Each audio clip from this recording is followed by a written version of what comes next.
You're listening to the Gridiron and Wine podcast, where three girls, two Brits, one Yank, discuss the beautiful game of American football whilst drinking delicious wine.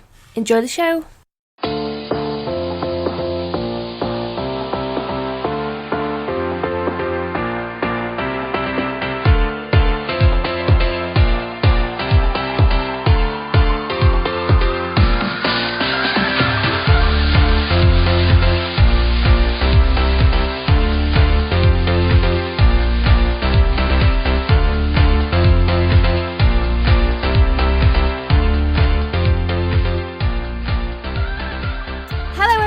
Welcome to a special episode of Gridiron and Wine. I'm Bhandari and I'm joined by my co-hosts Dayna and Shona Duthie. In this episode, we'll be talking about all things NFL, from the virtual draft, undrafted free agents, the QB market, and interesting news around the NFL. But first, ladies, how are you both and how are you finding lockdown? I'm very used to my four walls of my house. Very used to fighting with my cats basically every day because they drive me insane because I'm in the house all the time. Apart from that, it's not too bad. Plugging away. I can't really say the same. See, I think that this won't surprise very many people who know me, but I'm kind of an extrovert. And so being stuck in the house with my husband and college-age daughter all the time is about driving me crazy. So I'm glad that the weather is nicer. We can get outside a little bit. I'm glad that spring is here. And so we can get outside the house and actually enjoy the weather a little bit. But otherwise, doing my part to keep that, curve down, to flatten that curve. And that's all we can really do. But, absolutely, yeah. Yep, agreed.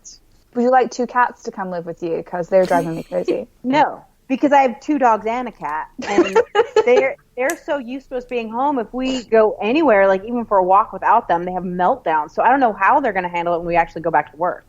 Like, it's ridiculous. So, no, I actually said to my mom the other day, I think it might be easier having children than cats.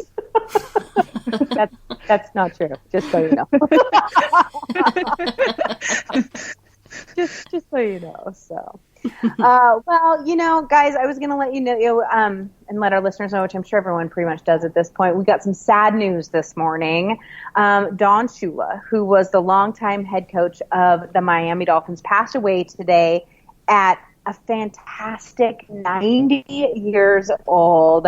Now, for those of you who are newer NFL fans, Don Shula is the winningest coach in NFL history for regular season and the playoffs. He coached the Miami Dolphins and the Indianapolis. Oh, I'm so sorry. At the time, they were the Baltimore Colts, which that'll be weird for some of our listeners, but they were the Baltimore Colts. But the fantastic thing is he's kind of the icon of the Miami Dolphins. He is right there with Dan Marino. He coached Dan Marino. He was the head coach from 1970 till 1995, 25 years. That's unheard of in the NFL nowadays. And so he was just the face of the franchise for so long. He is hugely respected around the league. Bruce Arians tweeted today, he's the greatest coach of all time, which is pretty amazing thing to say when we have some of the coaches that we have. But that's the way that players and coaches and the league felt about Don Shula. So we want to send out all of our love to Dolphins fans, to Colts fans, to his family, and everyone around the league as we are saddened by the passing of maybe the greatest coach in NFL history, Don Shula. Absolutely, yeah. Just heartbreaking. So anyway, let's get back to some nicer, happier news. Absolutely. So let's talk about the draft. Now, the time difference, so that's not something ordinarily I'd probably get to tune into live. But obviously with what's going on, I've got no commute in the morning and I can roll out of bed at 8:55 for a 9 a.m. start. So this year I was able to actually tune in, which is awesome. And, I really liked the format. I liked that, Roger Goodell was in his basement. I liked how relaxed he seemed. It was weird. He was like, in a suit at the beginning and practically in his pajamas by the end of the night. I really liked the insight from the pundits. I really liked being able to see the players and the families, their reactions, the GMs, the head coaches, the owners and whatnot. For me, it felt like it was really, really inclusive. And interestingly, it was the most viewed first round ever, and actually there was a 34% increase of viewers in comparison to last year's draft. So 19.6 million viewers tuned in. Plus they raised 85 million to help aid for COVID-19 relief, which is really cool. I think it surprised many people in how much of a success it's actually ended up being. And it's sort of making me wonder, is that going to impact how they'll do things in future years? What do you guys think? I really enjoyed it. I thought it was quite funny earlier in the week when they did that test thing and they were like, oh, we had problems with the Bengals. And it was like, Bengals, update your internet. You're the number one pick. But I actually really liked it. It was really nice to see them like chill in their homes, like waiting to see if they're getting picked with their family. You know, we had girlfriend gate in the first round as well. So many. I can't remember what pick it was. I can't remember where he went, but his girlfriend hugged him and his mom was like, you are that was the greatest thing ever. She's like, this is not your moment, sister, and like pulled her right off of there. I at the time had no idea that was his girlfriend. I thought it was like Aunt Karen or someone, like. Honestly, I wish someone had did the same with Russell a few years ago, but yeah, it didn't. So the first round kind of had everything, and you're right. Roger basically sat down in his big grand chair, looking like the Godfather, saying, now this pick is," and it was very interesting, and I quite enjoyed it. I kind of hope they do.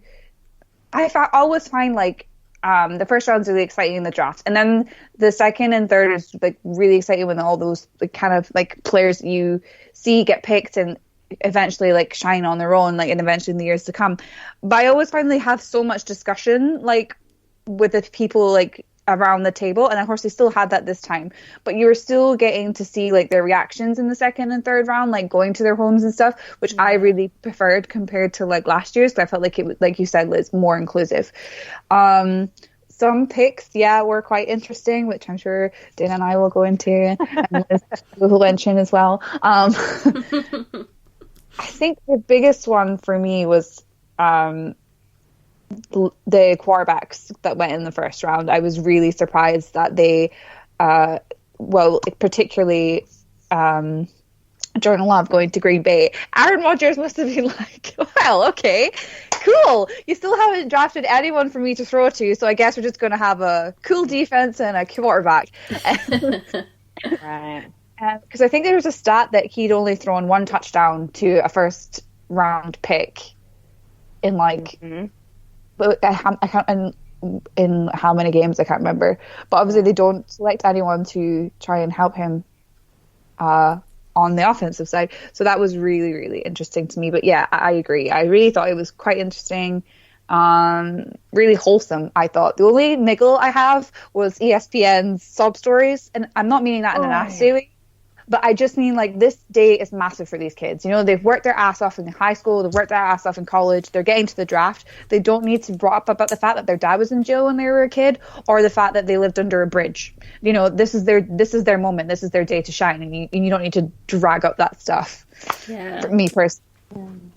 I'm curious on who in PR or in planning this decided that was the way to go. I don't know. So going to focus on Happy, even though these kids just had their lives changed. We're going to say, oh, by the way, his dad's been in jail since he was 4, or this kid's mom was a drug addict. Now, I will say that who they said about, and I can't remember, it wasn't C.D. Lamb, it was Higgins maybe, I can't remember. He tweeted out, he said, you know what, I'm very proud of my mom that she has recovered from this addiction, so I'm okay that they put that up. Well, and I'm glad for him, and I'm glad for his family.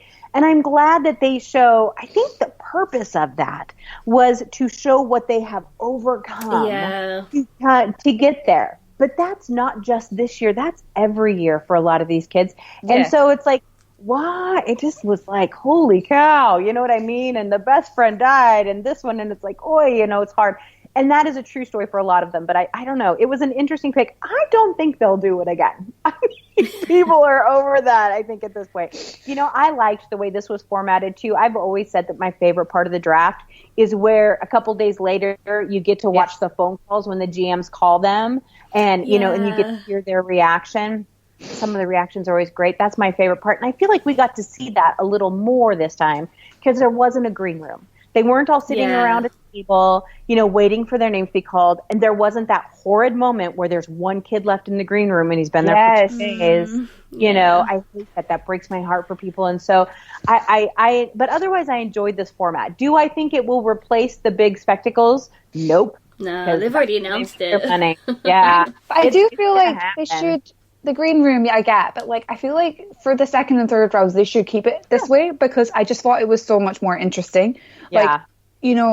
We had the bit a couple of years ago when we had the Griffin twins in the house where Shaquem got drafted. Shaquille was already playing for them, and Shaquille saw the Seattle number and he tackled his brother in the bathroom, and then you've seen him gets the call. That's the kind of things you want to see in the third round or the fourth round. It's those lovely stories. And I know they play for the Seahawks, but there's been many other lovely ones as well that we've seen of guys getting picked where they didn't expect to get drafted, or they're drafted to a team that their brother plays for. We had the two brothers in this both playing for Detroit Lions now. So you get to see these sort of more emotional sort of spectacles. It's the human side. Yeah, the human side. Yeah.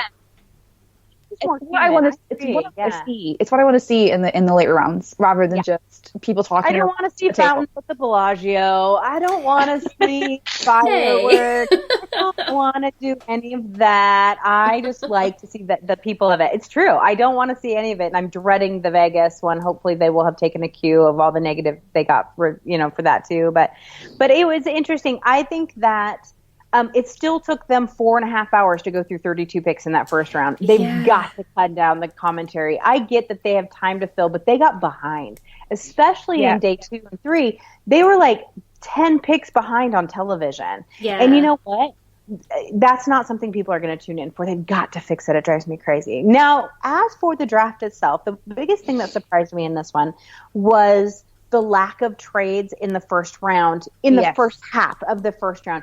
I think that there was some nervousness from some teams there. Now, obviously, we saw some movement later. The Chargers came up. People were trying to go back, that sort of thing. Patriots traded out of the first round. And so I think that we saw that because the comfort level got there a little bit. But it was very, I hate to say predictable, but those first, 10 picks, people were kind of going in the order we expected them to. One or two might jump up a position or down a position. But it was pretty predictable, which was okay. You know what I mean? I think that was just some technology nerves in that. But other than that, then it went to its normal little shuffle, process that it does with different teams trying to move up and down. But I did find it interesting that it was pretty calm in that first half. As for the picks, I have to agree with you. The Love pick to Green Bay was pretty telling, and I'm going to talk about the quarterbacks here just a little bit. But yeah, that one was pretty interesting. But I think for the most part, it was kind of as to be expected, at least in that first round.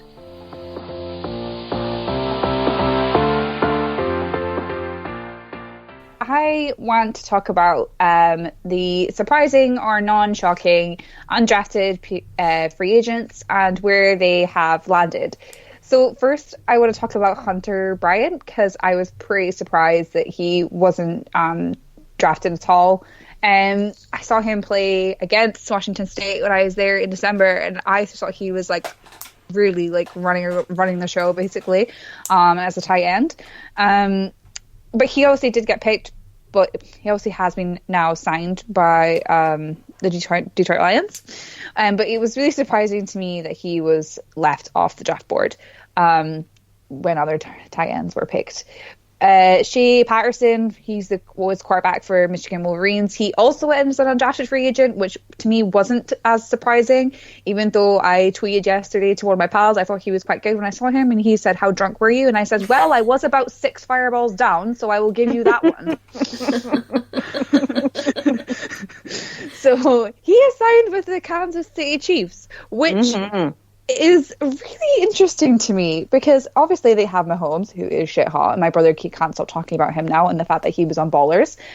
So he's in love with Patrick Mahomes, and I'm really quite fascinated as to how he fits into the Chiefs. But yeah, he's gone there.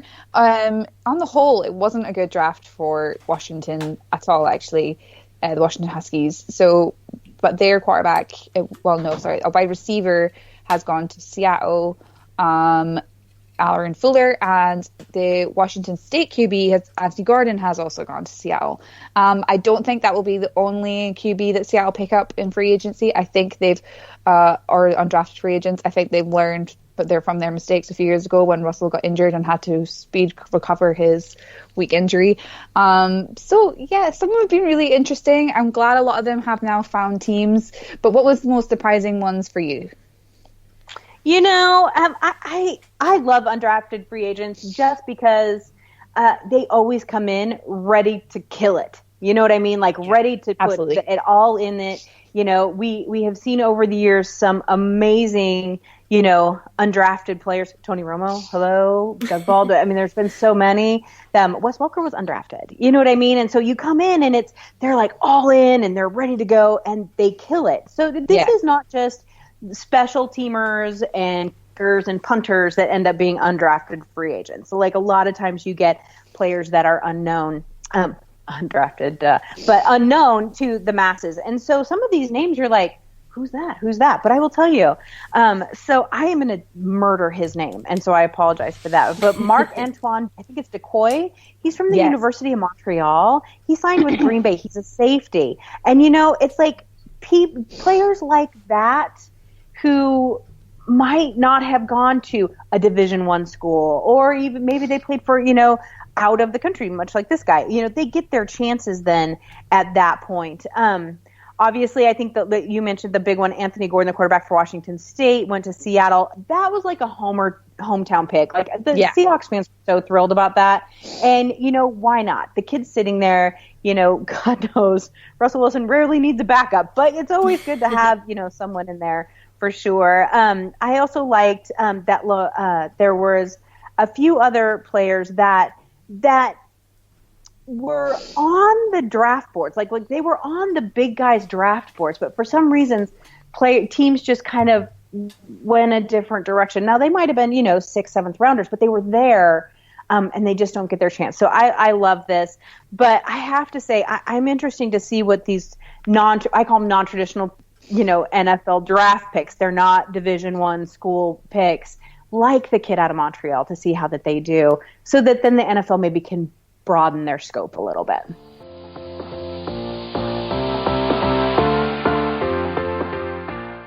All right, some other news that came out this week. It makes me laugh. God love Jerry Jones. God love it. God love him in his craziness and his yacht sitting there doing the draft. Anyway, so Andy Dalton had been cut by the Cincinnati Bengals. Obviously, they have their new quarterback that they got in the draft.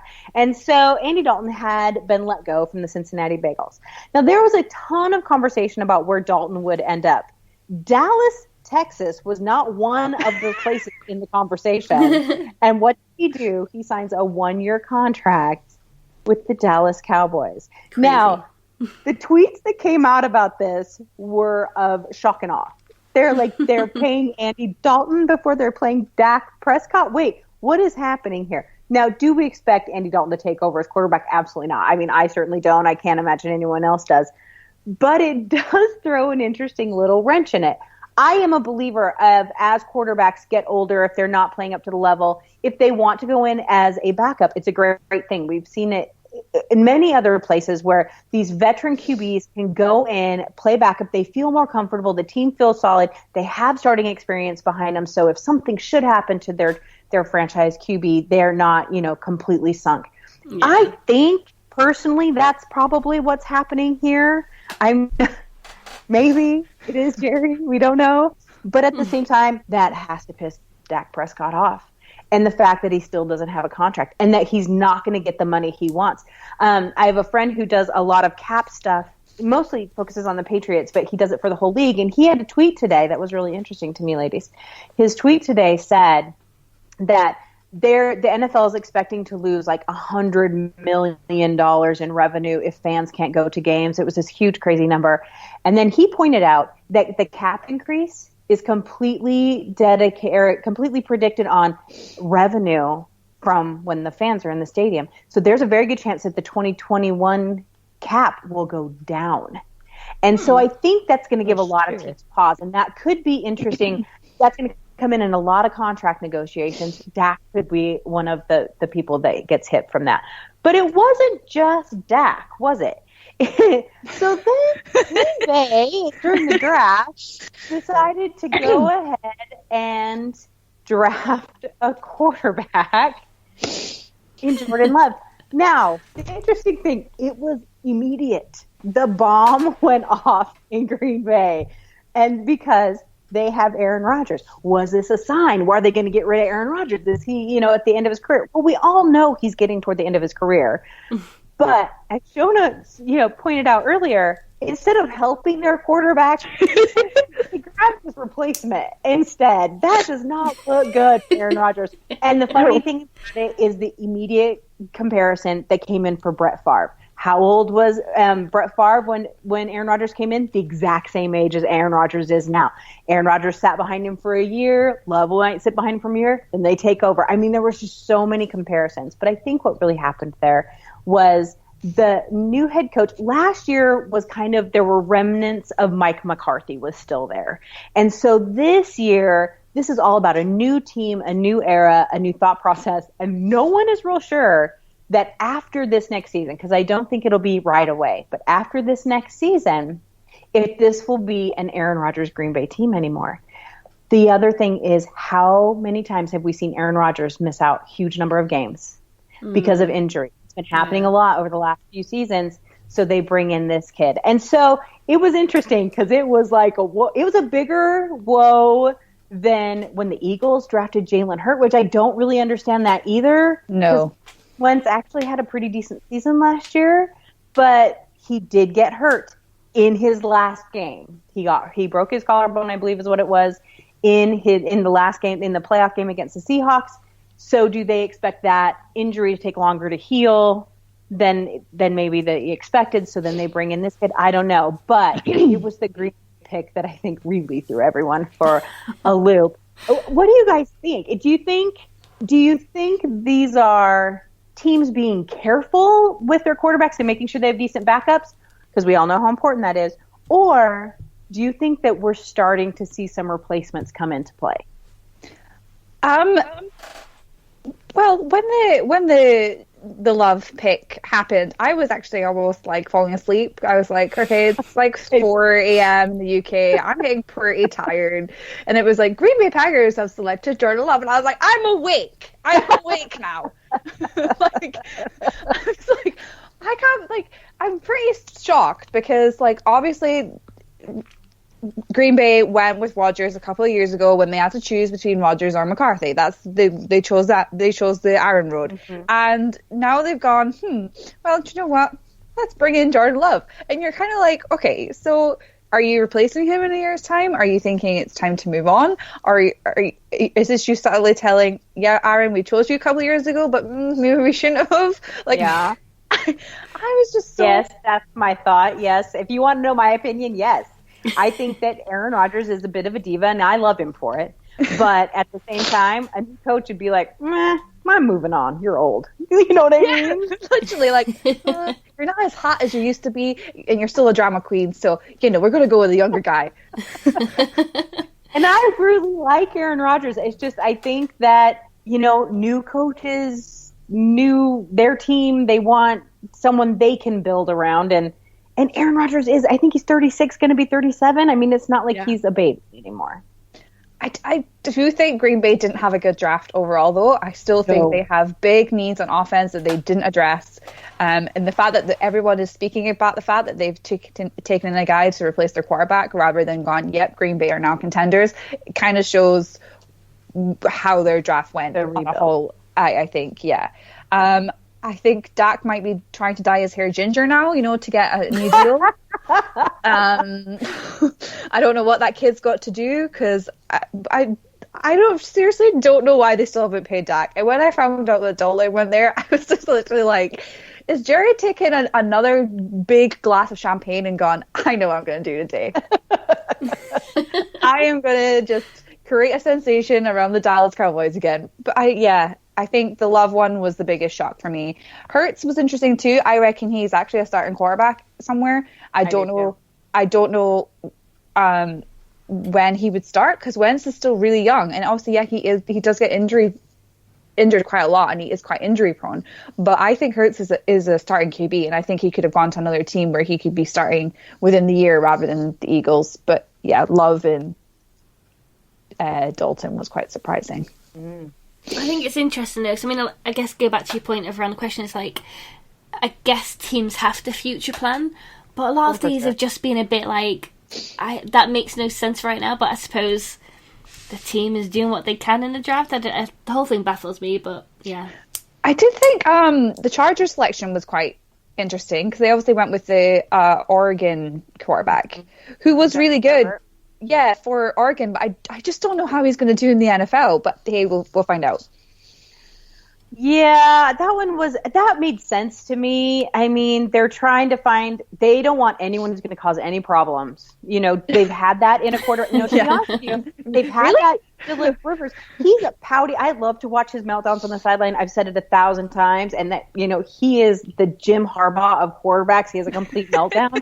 But his image, his life outside of football is squeaky clean. He's a family guy. He's always good. He's always on time. He's a great worker, and he's a good, solid quarterback. And they wanted to continue that. That's what those fans are expecting, and they're going to get that in Justin Herbert. He's a good kid. And so I think he'll start? No, I don't know that he will. I mean, unless he blows everyone away in camp, I think Tyrod Taylor still has that starting position as of now. But at the same time, you never know. I mean, we've seen rookies come in and just take over and be unexpected in the past, and so he could do it. But it wouldn't surprise me if it took him a year. Like you said, I wouldn't be surprised. I know that Lisa, who writes for Our Turf Football, she went to the Senior Bowl. She loved him. She, believe it or not, the Miami Dolphins is her team, and they ended up with Tua, which we expected. That was we all expected. She was really hoping they'd go for Love, which was interesting. She really liked Love, but she thought Justin Herbert was a good kid. So I think that's what they were looking for there, and that's what they got with him for sure. So. Another interesting situation is New England Patriots. Are they seriously going to start with this kid? I'm telling you right now, Cam Newton is going to end up their quarterback. Oh, please! Yeah, I see it. Yeah, I think they're just holding off and making everyone sweat it out. But I will tell you, Cam, it will be hilarious. It will be hilarious, and it'll be a 1-year experiment that goes wrong. But I just see it happen. Yeah, because Cam is not gonna, buckle to the Patriot way, really, is he? In my opinion. But at the same time, Bill Belichick, you know what? They call him a quarterback whisperer. Maybe he'll go in there and say, "Well, look, I'm gonna take this kid who can't do anything and turn him into a star." And if he does that, then whatever Brady and Gronk and whatever that group is doing down in Tampa Bay, that will mean nothing, because Bill Belichick took this unknown kid and made him a star, just like he did with Brady. So it'll be interesting. I think that's the experiment to watch this year, people. Definitely.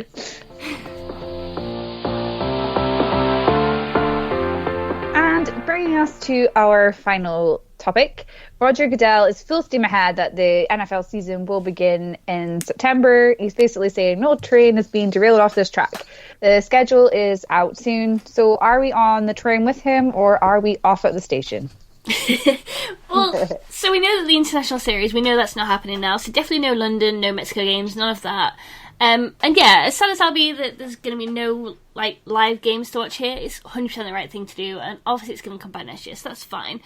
In terms of, I guess, the season starting on time, yeah, I think it's going to go ahead as normal. I heard rumours a little while ago about it being pushed back to November, but I haven't really heard anything on that since. What does make me wonder, though, is so the NFL has these protocols in place to focus on the well-being of players, personnel, fans. But does anyone actually even know what that actually means? Does it mean we're going to play games behind doors? Are we going to have one person in every 4 seats? I know things seem to be reopened in America, but I don't know, Dayna, you must have more of a view on this in terms of people thinking that the pandemic's over when it isn't. Well, I always just say Florida doesn't count, so we're not going to talk about what they think about in Florida or Georgia right now. But the rest of the country seems to have their head on their shoulders a little bit. So to be quite honest with you, we've been talking about this a lot. And then Dr. Fauci, who is the main doctor who's been kind of guiding this whole I guess I feel so bad for the poor guy, but anyway, he was talking about sports and and how they were going to do it, and he basically said, "I do not see sports happening this year. I don't know how you're going to make that work." And the NFL's like, "I have 9 billion reasons why this has to work this year," and that's what this is going to come down to is money. They have to be able to play these games. Otherwise, think about this: the CBA just went into effect.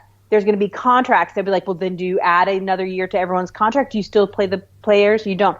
In MLS, Major League Soccer here in the United States, they're trying to renegotiate contracts right now and give the players less money because they played less, which is so asinine to me. It's not their fault. There was a pandemic. And so there's all this, switching and going on because if they have to play these games without fans, which is looking to be at least at the beginning – no matter what the Miami Dolphins say, they came out with a plan today. I'll talk about that in a minute. That was ridiculous.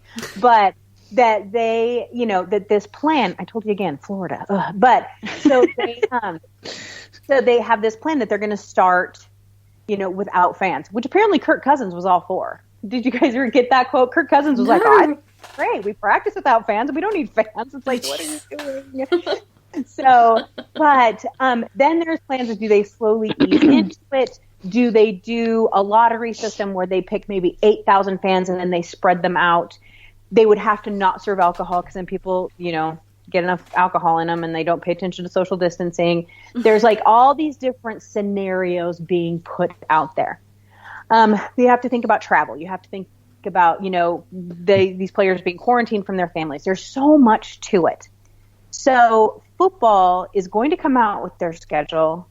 And I think it's going to be adjusted 3 or 4 times. I can't imagine at this point how they're going to get a full off-season program in before they get a full training camp in before the second week of September.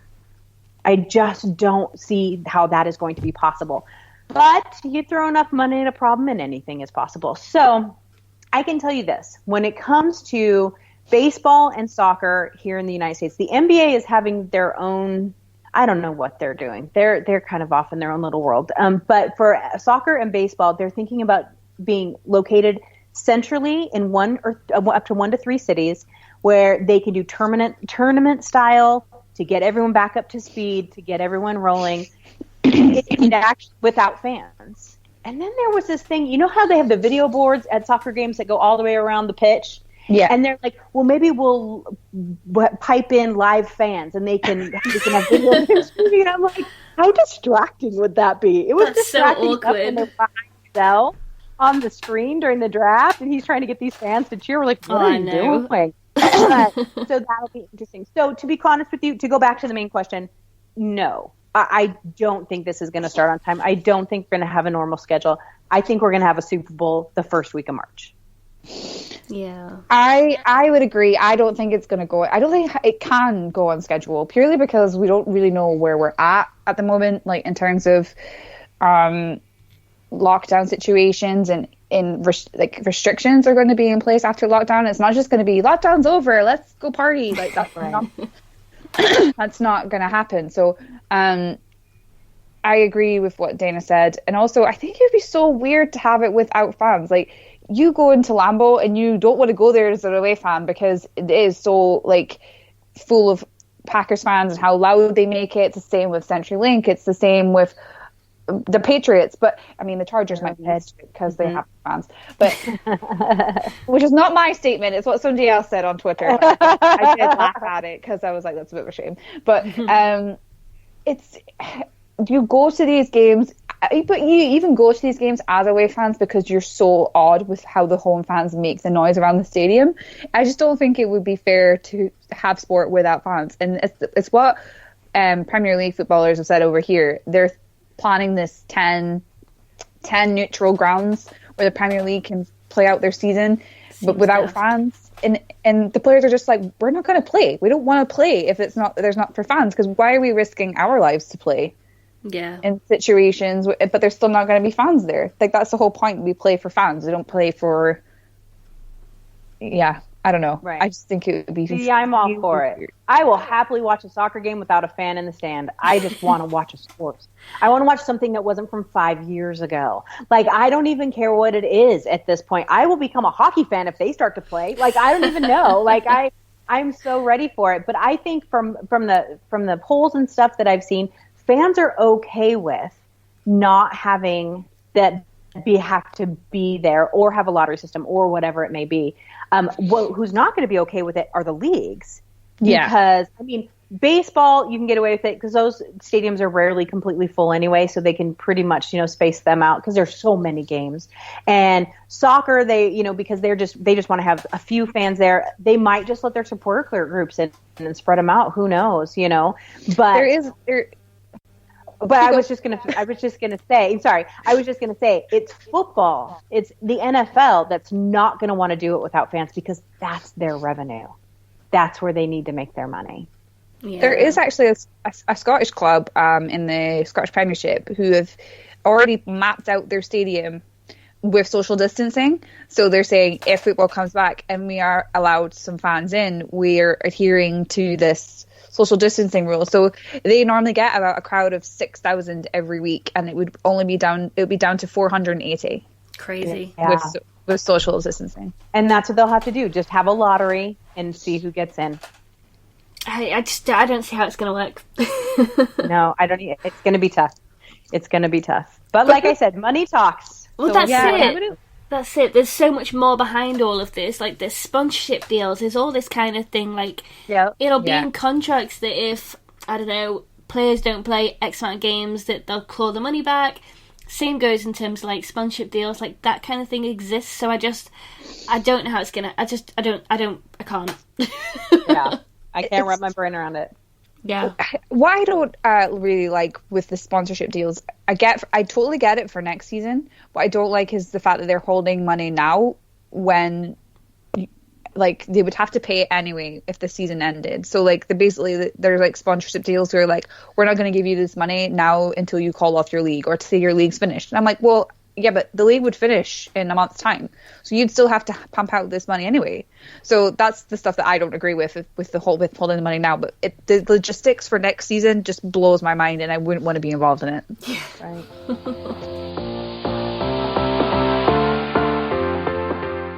All right, guys. Well, before we end the show, should we take some questions from our listeners? Yes, we shall. Oh yeah, yes we will. Alright, the first question is from Chris Lawton. He asks, last off-season, the Browns became a fashionable pick as a team on the rise. They finished 6-10. Which team are the off-season winners this year do you think are most likely to disappoint, and why? Well, I still don't know if the Browns have it all figured out with the divas in their room, but, I'm going to move on from the Browns and give them a little break. I think Dallas had a really good draft. I cannot believe CeeDee Lamb was sitting there for Jerry Jones on his yacht. He must have just been like laughing his head off when that pick came around for him. But I don't know if they've got it all figured out. I don't think they do, because they still haven't paid poor Dak Prescott, and they've taken in Andy Dalton. I don't know how that will fare well. I'm sure they'll have it all sorted out before the start of the season, but that will be an interesting one. And I think Dayna will agree with me on this one. I'm very interested to see what happens down in Tampa. Mm-hmm. Listen, 2 players don't make a team. And I will tell you that while Tom Brady and Gronk, who hasn't played in over a year, let's keep that in mind, they have come down and we're changing the name of the city, and now it's gone from Bruce Arians' Tampa Bay Buccaneers to Tom Brady's Tampa Bay Buccaneers, and it's just, and they call it Tampa Bay, which made me about throw up in my mouth. Yeah. But the thing of it is that 2 players don't make a team. Were they only missing a couple of players to make that team a contender? Yes and no. I mean, we have to see how Tom plays in the NFC. I cannot tell you. The Patriots start 6-0 before the first game of the year ever, because they had that division they were played in. Well, welcome to the NFC. Let's see how long you stand upright this time. The NFC West is going to be so hot to watch. I can't wait to watch it. I mean, I'm going to cry as well because the Seahawks win it, but it's going to be a really interesting division, the NFC West, for a few years to come. Yeah, that's for sure.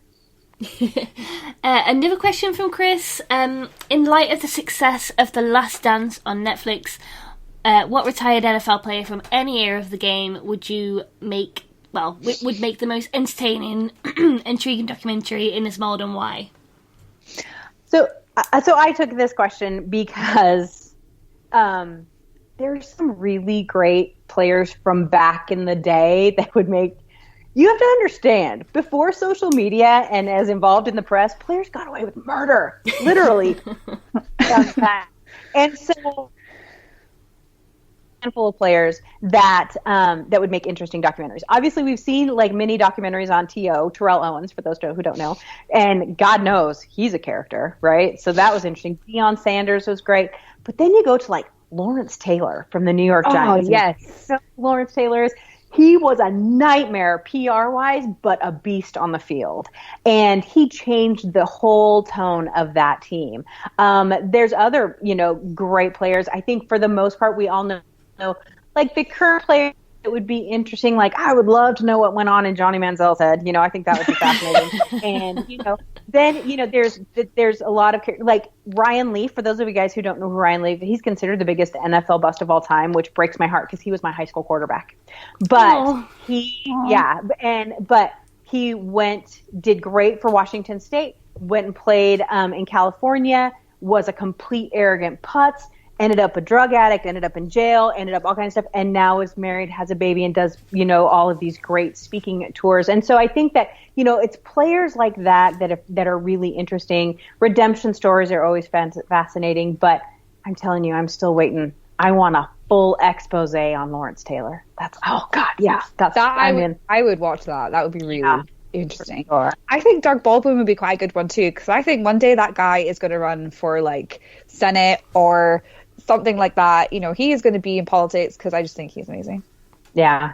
Oh, there will be an E60 on the Legion of Boom in Seattle. Oh my God, that'd be amazing. Fascinating. And then throw in Percy Harvin on top of it. That's all I was going to say. Do you not think Sherman would be good for a documentary? Imagine following Sherman around. I don't know. We need them all. We need them all in one. See, I'd love to see one. I think it'd be awesome to see Marshawn do one. That'd be awesome. Imagine following him around. That'd be entertaining. He would just eat quesadillas and be like, I'm just here, so I'm not fine. And I'm eating my quesadilla. God, love him. All right, our final question comes from Joy McElroy. She asks, which NFL-related person would you most like to spend lockdown with and why? And who would you least like to spend it with? Okay, I'm going to start that one. I'm going to go with who I'd most like to spend it with. So for me, I'd probably want to spend it with Jeff Reinbold. He's such a positive person, so purely for the mental health side of it, I'd love to be around him. Plus he tells the best stories. He's honestly the coolest guy ever. I would like to spend lockdown with Michael Orr, which is I know I'm throwing that out there because I think he has got a really interesting background story. Obviously he did really well in the league when he played, but obviously he had this loads of concussions. It's just he can't play now, and I would really like to see how he's adjusted to life outside the league. And I would totally see that in a lockdown situation. And I think it's pretty obvious I would never want to spend a lockdown period with Jerry Jones. I don't know. Jerry's got that really nice yacht. I keep saying that. You need to go hang out with Jerry. I think I'd want to, if I had to be locked down with someone from the NFL, I would want it to be a really good storyteller or someone who had been to a lot of things, not just a player, not just a coach or whatever. I think that it would be interesting to be locked down with the Harbaugh brothers. I think that you would learn much about football. I think that would be fascinating. And Jim drives me crazy, so I almost want to get to know him more to find out why he drives me so crazy. But I look at more of someone maybe like an Amy Trask or Rich Eisen. How fun would it be to sit around and just chat with Rich Eisen about, all the different sports things, not even just football, his old ESPN stories and all of that. I think that would be really fun. As probably the least, I can't really think because of who that would be, because I think that you could probably learn a little bit from everyone, but I don't think that I would want to hang out with some of the, I don't think I'd want to hang out with you, Tom. Sorry. I don't think that would be very fun. And I don't think I'd want to hang out with Baker Mayfield so much either. You know what I mean? So I think Nick Bosa would probably be on that list for me too. Right. And so it's and it's just because they seem a little, I just wouldn't be interested. So I want to hang out with someone who can talk about all sports and hang out. So I think if I had to pick one, it'd probably be Rich Eisen. I think Lamar Jackson might be quite fun too to hang out with. Yeah, for sure. Yeah. He would just be pretty cool. I'm obsessed with him, so he can't do no wrong in my eyes.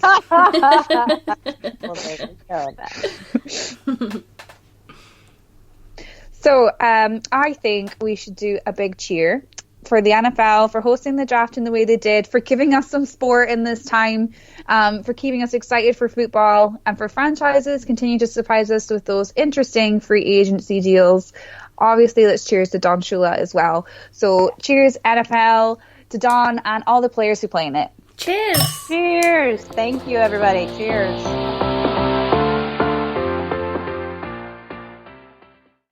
That's all for this week's episode of Gridiron and Wine. Thank you to everyone for tuning into our podcast.